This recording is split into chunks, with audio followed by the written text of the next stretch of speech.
The Galactic Union Station floated silently near a blue star, its silver surface shining like a promise of progress.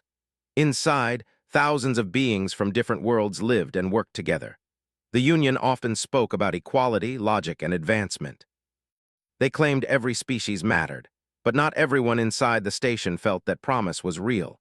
Arieth had lived on the station for 3 cycles. To most, she was almost invisible. She belonged to the Lumarin species, beings made partly of crystal and light. Lumarins were admired across the galaxy. Their bodies glowed with bright colors, and their light patterns showed health, emotion, and status. The brighter the glow, the higher the respect. Arieth did not glow like them. Her light was weak and uneven, sometimes fading so low it could barely be seen. Her crystal limbs were thin, and moving long distances caused her pain.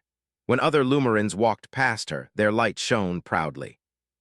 When they noticed her, their glow often dimmed slightly, not out of kindness but discomfort. She had been born different. The healers on her home world tried everything. Nothing changed. In the end, the elders decided she would be sent to a Galactic Union care station. They said it was for her own good. Deep down, Arieth understood the truth. She was an embarrassment they did not know how to keep. On the station, she lived in a small, quiet section meant for beings with long-term conditions. The rooms were clean and safe, but empty of warmth. Care drones checked her health. Union staff ensured she had food and medical support. No one stayed to talk. Most days, Arieth sat near the observation hall where large windows showed ships coming and going. She liked watching them. Every ship had a purpose. Every being inside those ships had somewhere to go, someone waiting. She wondered what that felt like. Other residents passed her often. Some nodded politely. Some avoided eye contact. Others whispered, thinking she could not hear or understand their language. But she understood more than they realized. She doesn't contribute. Her species values brightness. She lacks it. Unfortunate, but resources are limited. Arieth never argued. She never cried. Lumarins rarely showed grief outwardly. Instead, her light dimmed a little more each cycle. Then the humans arrived. Humans were still new to the Galactic Union compared to many ancient species. They were physically weak by galactic standards and lacked natural defenses, yet they spread quickly among the stars. Their adaptability and emotional range made them strange and unpredictable. When the human ship docked, Arieth watched from her usual place. She noticed something unusual immediately. The humans moved differently. They looked around with open curiosity, not judgment.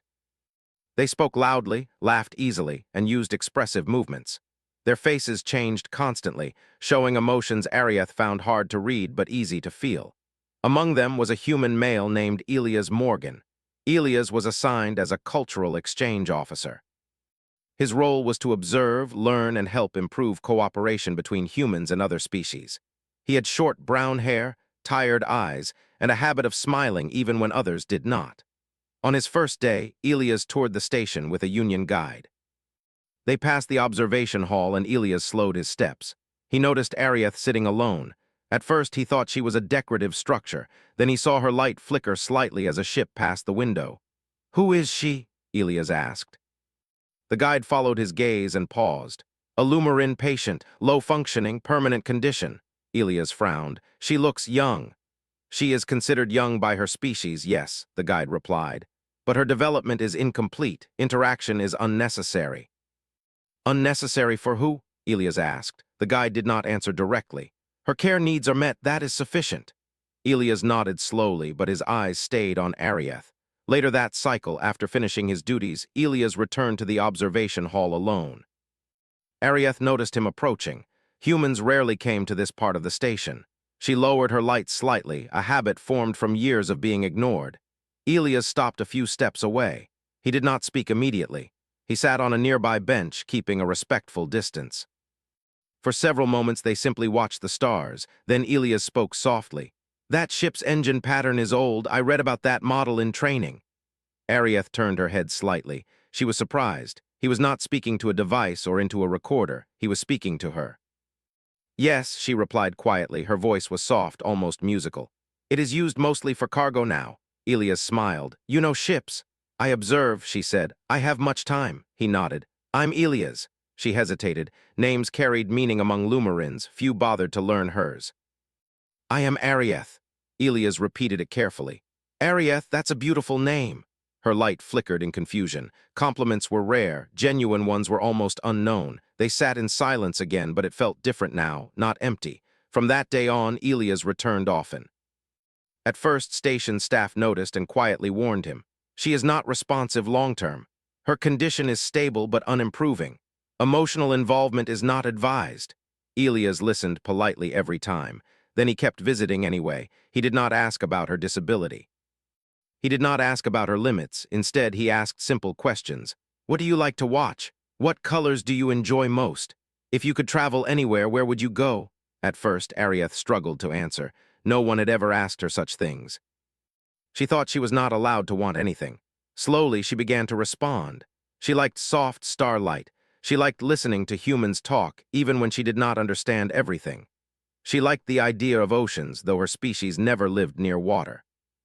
Elias told her stories about Earth, about rain, music, and people watching sunsets just because they were beautiful. Arieth listened carefully, storing every detail like something precious. One cycle, Elias brought a small human object, a thin book with images. This is a story, he explained. It's about a human who felt out of place. Arieth studied the pages. Does he find his place? Elias smiled gently. Eventually, but first someone listens to him. Her light glowed slightly brighter then, almost without her noticing.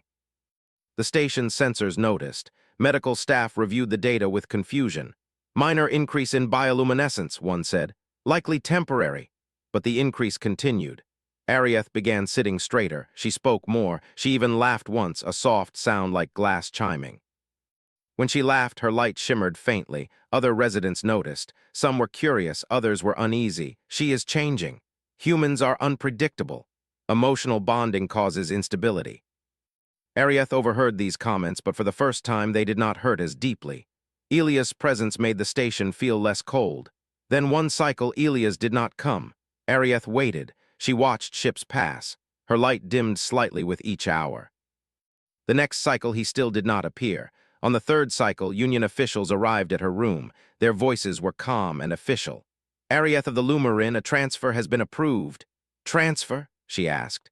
You will be moved to a long-term isolation facility. Your condition has been classified as non-improving. Resources here are required elsewhere. Her light flickered in distress. What of Elias? The officials exchanged brief looks. The human officer has no authority in this matter. That same cycle, Elias stood before a union administrator, his hands clenched. You can't just move her, he said. She's improving. The administrator remained calm. Biological improvement is minimal. That's not the only kind that matters, Elias replied. The administrator studied him. Humans place unusual value on emotional response. Elias met their gaze. Because it works. The decision was not changed. As Arieth was escorted back to her room, she looked once more at the observation window. Ships continued to come and go. The galaxy moved on, as it always had. But this time, someone was fighting to stop her from being left behind. And for the first time in her life, Arieth believed she might be worth fighting for. The decision of the Galactic Union moved faster than Arieth expected. Within one cycle, her transfer order was placed into the system. Drones arrived to scan her body and record her condition. Their lights were cold and emotionless. To them, she was only data. Arieth sat quietly as they worked. Her glow was faint again, like a star hidden behind dust. She did not resist. Lumarins were taught not to cause trouble, especially when they were already considered a burden. But inside her mind, something had changed. Before Elias, she believed she existed only to be managed until the end of her life. Now, she remembered his voice, his stories, the way he looked at her as if she mattered. Those memories hurt, but they also gave her strength. When the drones finished, one of the station caretakers spoke. Prepare yourself. Transport will arrive soon. Arieth nodded. May I visit the observation hall one last time? The caretaker paused. Such requests were unusual. After a moment, they agreed. Arieth moved slowly through the halls. Beings passed her without noticing, just as before. But this time, she noticed something else. She noticed herself. Her thoughts were clearer. Her fear was real, but so was her sense of self.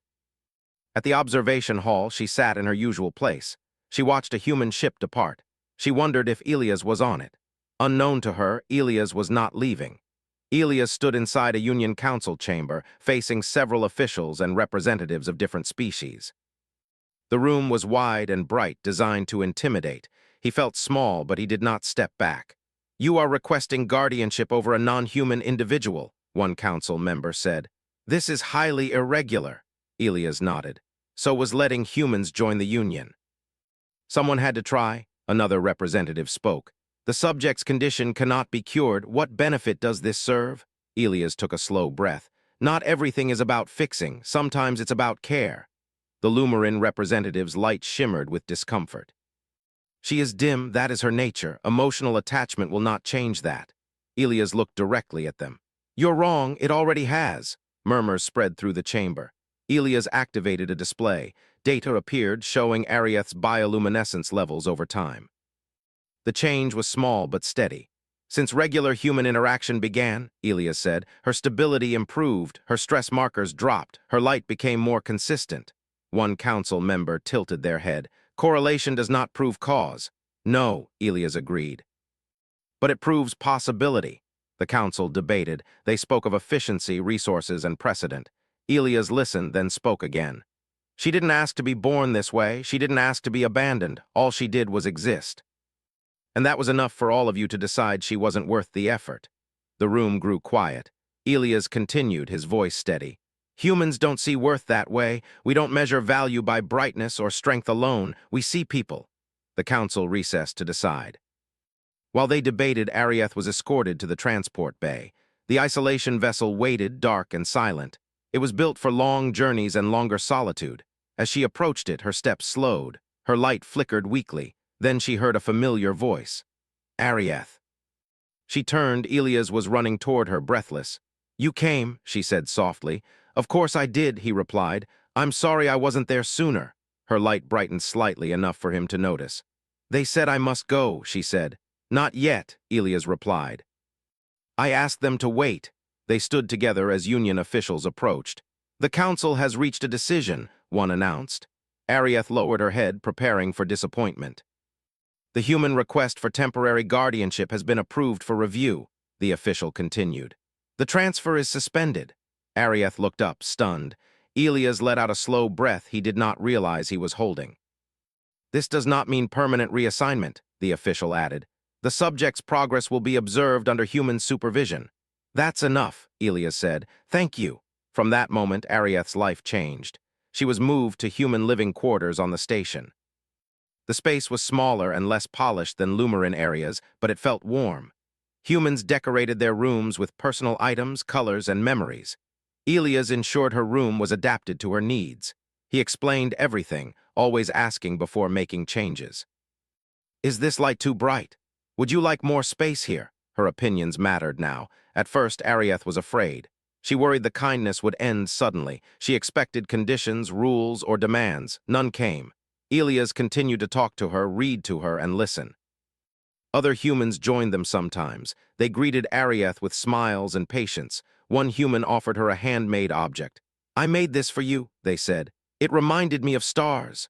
Arieth held it carefully. No one had ever made something just for her. Slowly, she began to create again. Using small crystal fragments from her species' traditional art, Arieth formed shapes inspired by human stories. Not perfect shapes, but meaningful ones. She made a small figure watching the stars, another holding light in open hands. Humans admired her work, not politely, but sincerely. "That's beautiful," they said. "What does it mean?" She learned how to explain her thoughts. She learned that her voice could matter. The Union continued to observe. Data showed improvement not in strength, but in stability. Arieth's light no longer flickered randomly. It glowed softly and steadily. Some officials were confused. "She is still dim," one noted. "Yes," another replied, "but she is no longer fading." Word spread. Other species began requesting human involvement in care programs. Humans approached situations differently. They stayed. They listened. They believed improvement was not always visible at first. The council requested a presentation. Arieth was afraid. Speaking before the Union felt impossible. Elias knelt beside her. "You don't have to prove anything," he said. "Just be yourself." In the council chamber, Arieth stood beside Elias. Her light was soft, but it did not waver. She presented her crystal art. Each piece represented a feeling: loneliness, fear, hope, and belonging. She explained in simple words what it felt like to be unseen. When I was alone, she said, I believed I was broken. When someone stayed, I learned I was simply different. The chamber was silent. The Lumarin representative looked at her for a long moment. Their light dimmed, not in shame, but reflection. The council voted. Human guardianship programs were approved for expansion. Isolation facilities were reevaluated. Emotional care was recognized as a valid form of treatment. After the session, Arieth and Elias returned to the observation hall. Ships still came and went. The galaxy was still vast and often cruel, but Arieth was no longer alone. Her light glowed softly beside Elias, steady and real. She did not become perfect. She became seen. And for the first time, the galaxy noticed what humans had known all along.